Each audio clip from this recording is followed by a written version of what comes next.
할렐루야. 차를 타고 다니다 보면 여기저기에 목격자를 찾습니다. 저런 현수막 걸려 있는 것을 보게 됩니다.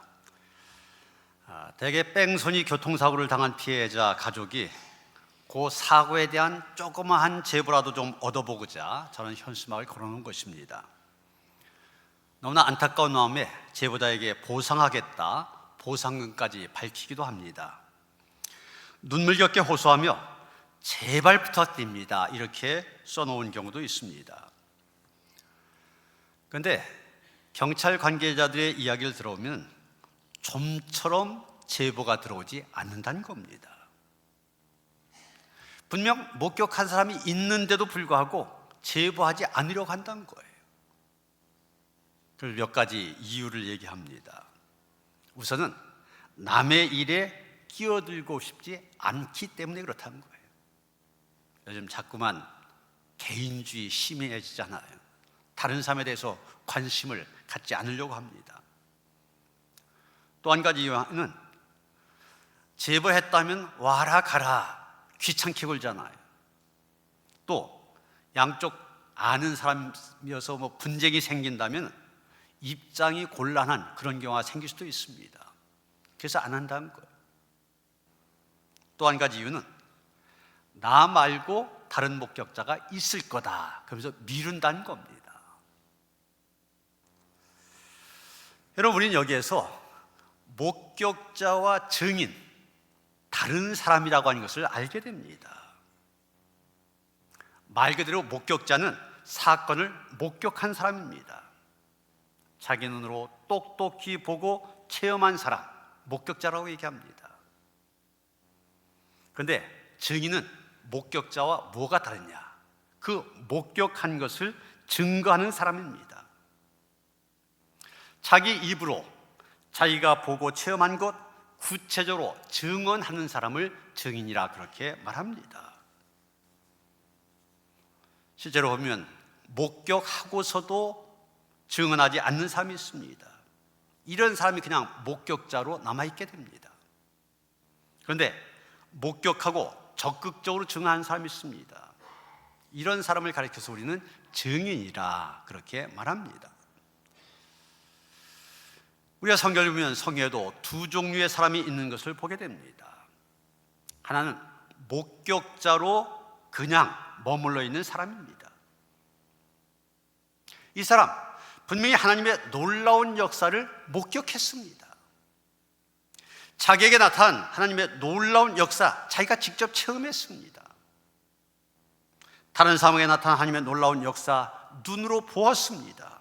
그런데 그냥 목격한 거 자기만 알고 지나갑니다. 유명한 라디오 성경 교사 가운데 반하우스 박사라고 있는데, 이분은 그리스도인 가운데 이런 사람을 가리켜서 자폐증 크리스찬, 이런 표현을 썼습니다. 자폐증이라고 하는 것이 표현하지 않는 증세 아닙니까? 이 자폐증이 있는 아이들은 말을 안 하려고 그래요. 얘기를 안 하려고 그래요. 표현하지 않습니다. 그래서 반하우스는 이렇게 지적합니다. 현대 크리스찬들 잘 듣습니다. 설교와 성경 공부를 잘 이해했다는 반응도 보여줍니다. 그런데 문제는 그들이 말하지 않는다는 것입니다. 자기에게 일어났던 놀라운 일을 증거하지 않습니다. 자폐증 아이를 가진 부모가 얼마나 슬프고 안타깝습니까? 그와 같이 자폐증 크리스찬을 둔 하나님 아버지도 몹시 슬프고 안타까워 하십니다. 그러면서 이분은 지금 이 시대에 이런 자폐증 크리스찬이 너무 많다, 이것을 한탄하고 있습니다. 목격자는 그냥 자기가 목격한 것 그대로 남습니다. 그런데 증인은 다릅니다. 증인으로 산 사람, 이 사람도 분명히 하나님의 놀라운 역사 목격했습니다. 그는 자기가 목격한 하나님의 역사를 입으로 표현하며 전합니다. 이 사실을 적극적으로 가까운 사람에게 증언합니다. 더 나아가 자기와 상관이 없는 사람에게까지 열정을 가지고 증언합니다. 여러분, 분명한 것은 하나님의 위대한 역사는 이 증인들을 통하여 이루어진다는 사실입니다. 결코 목격자들 통해서는 이루어지지 않습니다. 그래서 우리가 하나님의 위대한 역사의 주인공이 되려면 증인의 삶을 살아야 하는 것입니다. 우리가 오늘 본문을 보면 베드로와 사도들이 자기들의 정체성을 어디에서 보느냐? 예수 사건에 대한 증인, 우리는 저 예수의 부활 사건에 대한 증인이다, 여기에서 자기의 정체성을 보고 있는 것을 알 수가 있습니다. 여러분, 32절 봅니다. 우리는 이 일의 증인이요 하나님이 자기에게 순종한 사람에게 주신 성령도 그러하니라. 베드로와 사도들 분명히 얘기하고 있습니다. 우리가 바로 이 일의 증인이다. 증인, 바로 우리의 정체성이라는 얘기입니다.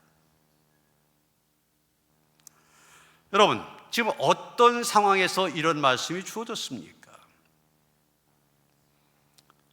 사도행전 5장 초반에 보면은 그 당시 유대 종교 지도자들인 제사장과 사두개 파사람들, 사도들을 시기하여 그들 잡아다가 옥에 가두어 버렸습니다. 그런데 오늘 보면 바로 앞 19절에 보면 주의 사자가 밤에 옥문을 열어 그들을 옥에서 끌어내 주셨습니다. 그리고 말씀하십니다. 가서 생명의 말씀을 말해라. 기적적으로 감옥에서 나오게 된 사도들은 새벽에 성전에 들어갑니다. 그리고 자기를 죽이려고 하는 유대 종교 지도자들 향하여서 예수 그리스도가 누구신지를 설명하였습니다. 결국 예루살렘 종교 지도자들은 안 되겠다, 공회를 소집하고 사도들을 끌어다가 종교 재판을 하게 됩니다. 오늘 말씀이 시작된 28절, 지금 대제사장들이 사도들 신문하는 내용입니다.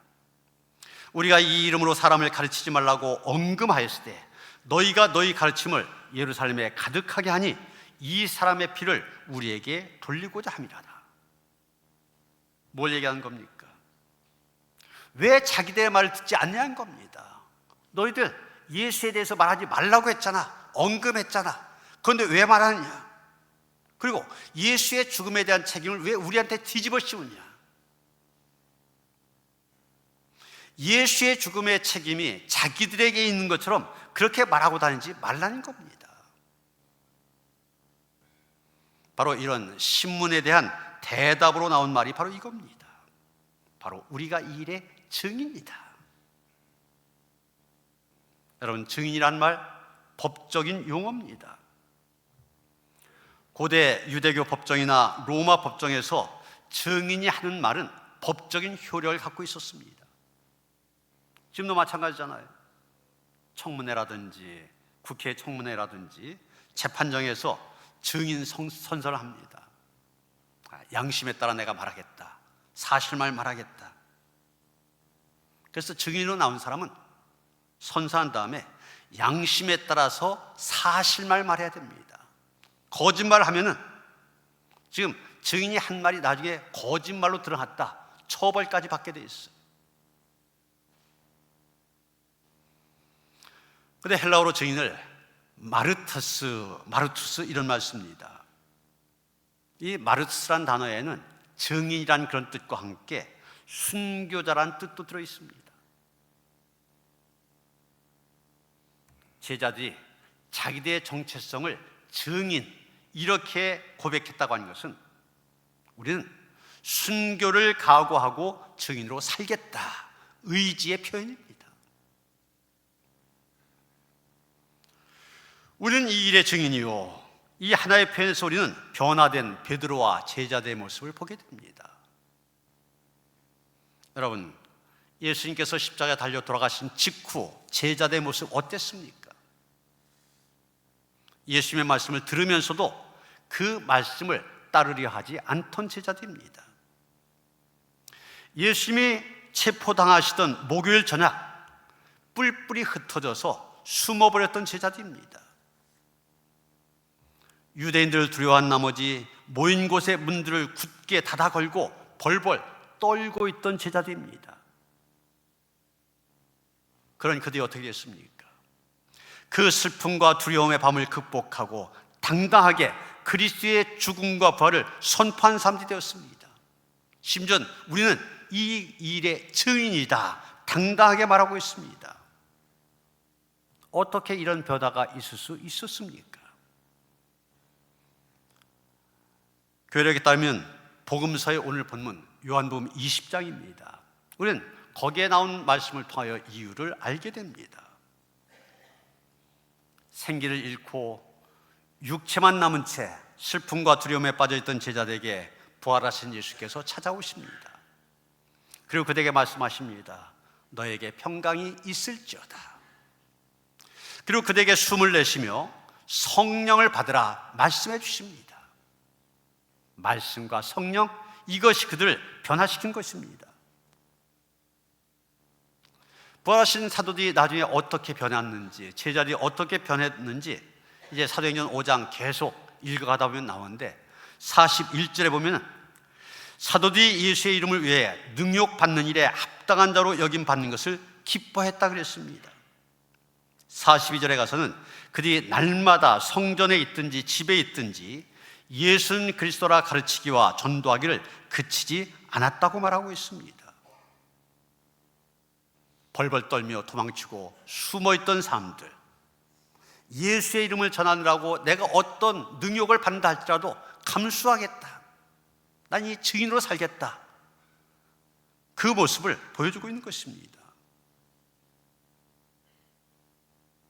여러분, 세상의 고난은 우리를 의기소침하게 만듭니다.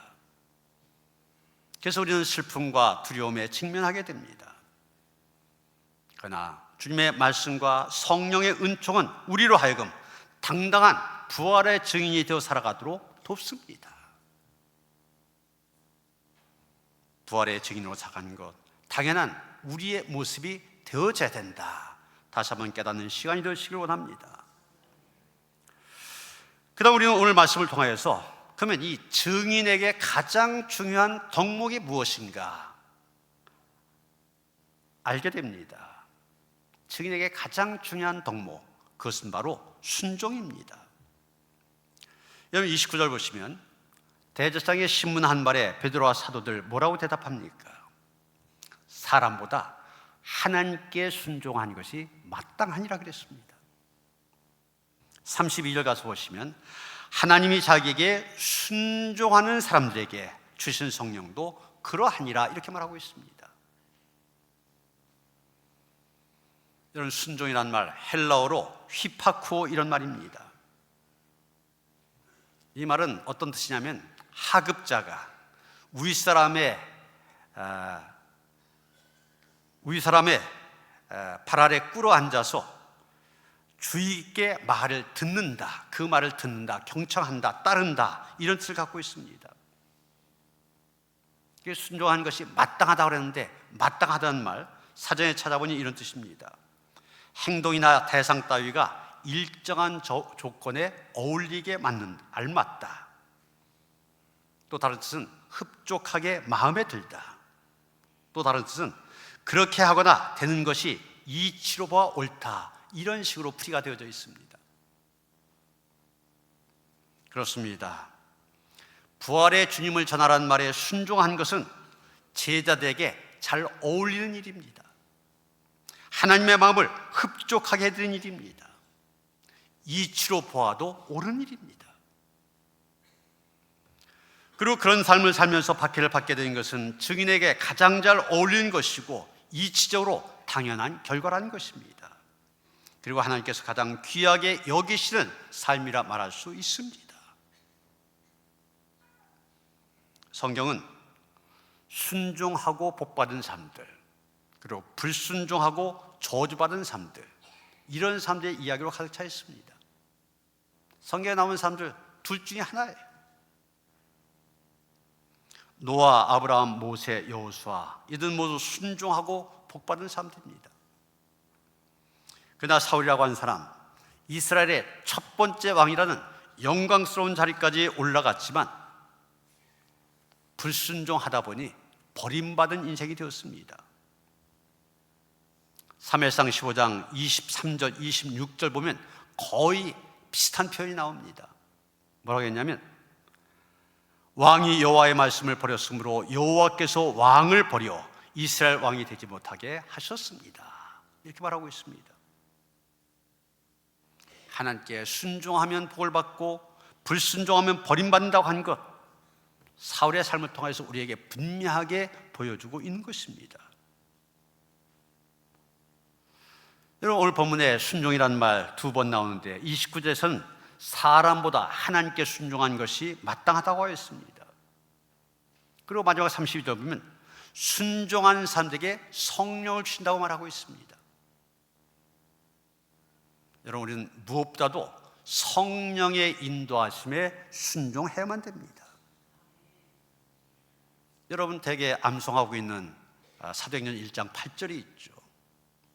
오직 성령이 너희에게 임하시면 너희가 권능을 받고 예루살렘과 온 유대와 사마리아와 땅 끝까지 이르러 내 증인이 되리라. 믿는 사람들에게 성령이 임하시면 권능을 받게 되고 예수 그리스도의 증인이 될 거란 말씀입니다. 그런데 여러분, 이 말씀 속에서 우리가 분명하게 확인해야만 되는 그런 사실이 있습니다.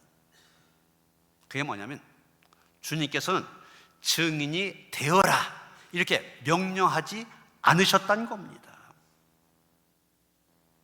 주님이 명령하지 않으셨으니까 증인이 되려고 애쓸 필요 없다는 얘기입니다.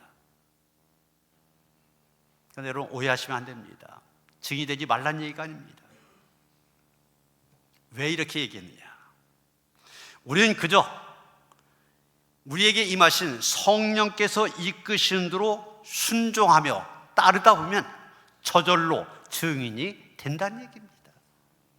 내가 되려고 해서 아니라 성령이 임하시면 자동적으로 증인이 된다는 얘기예요. 여러분, 사도행전의 내용들 쭉 보면은 이 말씀이 그대로 이루어졌음을 우리에게 확인시켜 줍니다. 사도행전 2장이면 우리가 잘 아는 것처럼 성령께서 오순절날 성령이 마가의 다락방에 강림하셨지 않습니까? 이때 그 자리에 있었던 120 문도라고 얘기하는데 이 사람들이 성령을 받게 됩니다. 사도행전 2장 4절에 보면 이렇게 되어 있습니다. 그들이 다 성령의 충만함을 받고 성령이 말하게 하심을 따라 다른 언어들로 말하기를 시작하니라. 성령을 받으니까 자동적으로 말하기 시작했다고 했어요. 성령을 받은 그들은 예루살렘 시내로 뛰쳐나갔습니다. 그리고 성령이 감동하신 대로 예수 그리스도에 대해서 증언했습니다.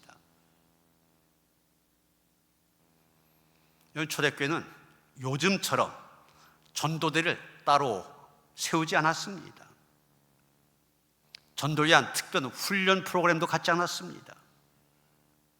우리처럼 화요전도대, 물대전도대, 등산전도대 세우지 않았습니다. 전도 폭발 훈련도 하지 않았습니다. 그들이 한 일은 오직 한 가지, 성령의 인도하심을 따라 자연스럽게 입을 벌려 예수 그리스도에 대해서 증언한 것입니다. 그렇습니다. 성령께서 우리로 하여금 증인이 되도록 이끌어 주십니다. 왜 우리가 증인이 되지 못하느냐? 성령의 인도하심에 순종하지 않기 때문입니다. 성령의 인도하심을 따르면 자동적으로 증인이 되어진 것입니다. 미국에서 유학하고 계시는 한 목사님이 계셨습니다. 경제적으로 너무 어렵다 보니 새벽에 신문을 돌리고 있었습니다. 그런데 이분이 목사님이셨잖아요. 신문을 계속 돌리는데 하루는 마음속에 강한 감동이 생겼습니다. 너 목사이냐? 그러니까 신문만 돌리지 말고 이 가정들에게 복음을 전하라. 이 목사님은 성령의 강력한 음성임을 깨닫고 그 말씀에 순종하기로 합니다. 그래서 어떻게 했냐면 일주일이 시작되는 첫날마다 신문과 함께 전도 편지를 만들어서 같이 넣어주었습니다. 한번 이렇게 썼습니다. 저는 목사입니다. 신문을 배달하면서 당신의 가정을 위하여 기도하고 있습니다. 하나님께서 당신의 가정을 축복해 주실 것입니다. 바라기는 가족 모두가 예수 믿고 가까운 교회에 나가시기 바랍니다. 혹시 저의 기도가 필요한 분들은 문 앞에 기도 편지를 놓아두십시오. 제가 위에서 정성껏 기도하겠습니다. 그런 식으로 계속 신문 배달과 함께 전도 편지를 넣었습니다. 며칠 지났습니다. 한 아주머니가 그 새벽에 아이를 데리고 기다리고 있는 것입니다. 이 아이가 스트레스 때문인지 잠을 자지 못한다는 거예요. 자기들은 교회에 다니지는 않지만 목사님께서 기도해 주시면 낫겠다, 이런 생각이 들었다는 겁니다. 목사님이 당연히 기도해 주었습니다. 그런데 그 다음날 아침 이 아주머니가 혼자 서 있는 겁니다. 아이가 잠을 잘 자고 있다는 겁니다. 그러면서 이번 주일부터 자기 집에 오셔서 예배 드리셨으면 좋겠다. 그래서 교회가 시작되었습니다. 교회가 개척되었습니다. 또 신문 배달하던 여러 집이 함께 참여하게 되었습니다. 하나의 교회가 세워진 겁니다. 여러분, 우리가 성령의 인도하심에 순종하면 증인이 될 수 있습니다. 그게 여러분, 때로는 누군가에게 전도하라고 마음속에 이렇게 떠올려준 어떤 사람이 있을 겁니다. 성령께서 떠올려 주시면 그대로 순종해야 됩니다. 그때 핑계대고 나중으로 미루면 안 됩니다. 힘들다고 포기해도 안 됩니다. 전도할 수 있는 좋은 기회를 주실 때 그대로 순종해야 됩니다. 이제 마지막으로 생각해야 될 것은, 이제 증인은 증언해야 될 내용이 있어야 되는데 그 내용이 무엇이냐는 겁니다. 30절, 31절 말씀이 바로 증언해야 될 내용입니다. 너희가 나무에 달아 죽인 예수를 우리 조상의 하나님이 살리시고 이스라엘에게 회개함과 죄사함을 주시려고 그를 오른손으로 높이사 임금과 구주로 삼으셨느니라. 여러분, 유대인들에게는 율법이 있었잖아요. 그 율법 가운데 율법을 어긴 죄인들은 나무에 달아 죽이라는 그런 법이 있었습니다. 신명기 21장 22절 23절입니다. 사람이 만일 죽을 죄를 범함으로 내가 그를 죽여 나무 위에 달거든 그 시체를 나무 위에 밤새도록 두지 말고 당일에 장사하여, 이렇게 말하고 있습니다. 죽을 죄를 범한 사람 나무에 달려 죽게 하라, 이런 사형제도가 있었어요. 그런데 예수님을 죽인 것, 문제가 뭡니까? 죽을 죄를 지은 사람. 그런데 예수님 죄가 없는 분이시잖아요. 유대인들의 문제는 죄 없는 예수를 십자가라는 나무에 못 박았다고 하는 것입니다. 바로 그 때문에 유대인들, 그들과 그 후손들 저주를 받게 된 것입니다. 그러면서 너희들이 죽인 예수 하나님께서 살리셨다. 베드로는 위대한 이 신앙 고백을 할 뿐만 아니라 이것이 바로 증인으로서 증언해야 될 메시지의 내용이 되어진 것입니다. 예수님을 죽일 수 있었습니다. 그러나 그들이 그 예수님 무덤에 가둬둘 수는 없었습니다. 우리는 여기에서 하나님의 능력과 인간의 한계를 발견하게 됩니다. 아무리 날고 뛰는 재주가 있다 할지라도 인간은 이 한계를 넘어서지 못합니다. 세계 석학들이 지난 2000년 동안 인류의 문명사에 새로운 장을 연 발명품이 무엇이냐, 이렇게 세상을 변화시키는데 가장 중요했던 발명품 무엇이냐 질문하였고, 그것에 대해 여러 가지로 대답하였습니다. 옥스퍼드 대학의 신경과학 교수인 콜린 블랙모어는 여성들의 지위가 향상된 것과 피임약의 발명이 인류의 삶을 발전시켰다, 이렇게 얘기했습니다. 월트 디즈니사의 연구개발 담당자인 데니얼 힐스라고 하는 사람은 시계의 발명이라고 하였습니다. 더글러스 러시코프라는 작가는 지우개를 들었습니다. 이 지우개의 등장으로 인간은 실수를 고칠 수 있게 되었고, 영원한 진리는 없고 한시적인 진리만 존재한다는 생각을 갖게 해주었다. 그래서 이 지우개를 꽂고 있습니다. 어떤 사람은 휴대전화, 어떤 사람은 인쇄술, 어떤 사람은 컴퓨터, 이런 것을 꼽은 사람도 있습니다. 그렇습니다. 인류의 문명의 발전에 기여한 발명품들 많이 있습니다. 그런 것들 사람들이 개발해냈어요. 그런데 지금까지 죽은 사람을 살리는 방법을 개발한 사람 없었습니다. 그 이유는 그것은 오직 하나님만이 하실 수 있는 일이기 때문입니다. 죄로 죽을 영혼을 살리신 것도 하나님만이 하십니다. 죽어서 무덤에 들어간 사람을 살리신 것도 하나님만 하실 수 있습니다. 예수님은 죽은 나사로도 살리셨고, 죽은 나인성과부의 아들 살리셨고, 죽은 야이로의 딸 살리셨습니다. 그 주님께서 지금 여기서 나를 살리신 능력으로 역사하십니다. 여러분, 생명공학이 발전하면서 소위 체세포 복제를 통하여 동물을 복제하는 일이 실제로 있잖아요. 1997년 영국의 월머트가 복제양 돌리를 탄생시켰습니다. 최초로 포유류 동물의 복제에 성공한 거예요. 그리고 2000년 영국에서 장기 이식을 목적으로 유전자 조작된 돼지에게서 복제 돼지 5마리가 태어났습니다. 2002년 미국에서는 복제 고양이 CC를 복제해냈습니다.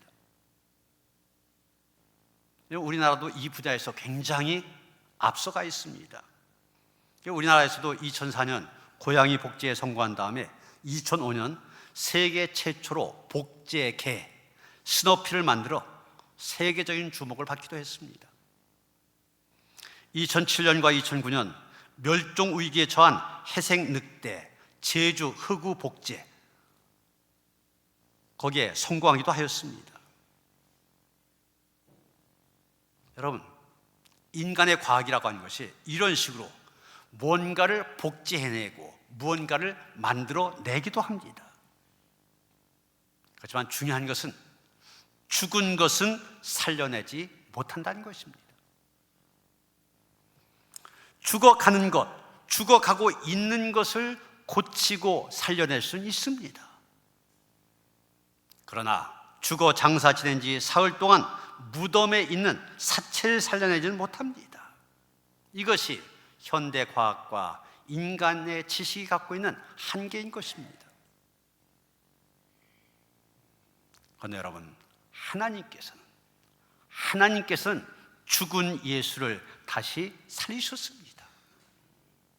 죽은 예수 부활하게 하셨습니다. 그래서 예수님이 요한복음 11장 25절 26절 보면 나는 부활이요 생명이니 나를 믿는 자는 죽어도 살겠고 무릇 살아서 나를 믿는 자는 영원히 죽지 아니하리니 이것을 내가 믿느냐 말씀하셨던 것입니다. 고린도서 15장 54절에는 사도 바울도 말합니다. 이 썩을 것이 썩지 아니함을 입고 이 죽을 것이 죽지 아니함을 입을 때 예수님 다시 살아나셨습니다. 부활하셨습니다. 그리고 그 예수님을 믿는 사람들도 다시 살리실 것입니다. 여러분, 우리가 증인인데 우리가 전해야 될 메시지 바로 이것입니다. 하나님의 말씀 앞에 순종할 때 우리는 이 일의 증인이 될 수가 있습니다. 예수 부활의 증인이 될 수가 있습니다. 주님이 다시 사신 것을 믿는다, 그 사실을 증언해야 됩니다. 지난 주간 화요일 수요일 중부연회가 있었습니다. 그런데 이 연회의 하이라이트는 목사 안수식입니다. 장로님들은 지방에서 안수를 받게 되는데 목사들은 연회에서 안수를 받게 되어 있어요. 이번 연회에서 우리 교회에서 수련목을 하였던 허정숙 전도사와 우리 김종호 장로님의 아들인 김요한 전도사가 목사 안수를 받았습니다. 그런데 이 목사 안수식을 하면서 한 감리사님이 대표 기도를 하셨는데 그 기도를 이렇게 시작하시더라고요. 겁도 없이 주의 종의 길을 가겠다고 나선 사람들, 지금 목사 안수 받으려고 온 사람들 겁도 없이 나왔다는 거예요. 그런데 그 길을 걸어왔던 저는 공감이 되더라고요. 겁도 없이. 제가 26살에 목사 안수를 받았잖아요. 26살 뭘 할까? 정말 겁도 없이 알지도 못하고 시작한 것 같아요. 근데 지나온 세월이 벌써 40년이 넘습니다. 여러분, 우리는 겁 없이 부활의 증인으로 살아갈 수 있습니다. 왜 그렇습니까? 순종한 자에게 성령을 주셔서 그 사명 감당하게 하시기 때문입니다. 우리 모두가 성령의 도우심 안에 순종함으로 부활의 기쁜 소식을 전하는 그런 증인으로 살아가는 성도들 되어주시기를 주님의 이름으로 축원합니다. 하나님 우리에게 믿음 주시되 죽은 지 사흘 만에 부활하신 예수님 나의 주님으로 고백할 수 있는 믿음 주시니 감사드립니다. 이 부활의 믿음 나만 간직한 것이 아니라 힘써 전하기를 원합니다. 성령의 인도하심에 순종할 수 있게 하시고 성령의 능력 안에서 이 사명 힘써 감당하는 주의 백성들 될 수 있도록 함께 하시옵소서. 우리의 부활 소식 기쁨으로 전함으로 인하여서 아직도 낙심과 실망 가운데 절망 가운데 있는 많은 사람들 소망으로 이끌어가는 저들 되게 하여 주시옵소서. 예수 그리스도 이름 받들어 기도하여 싸움나이다. 아멘.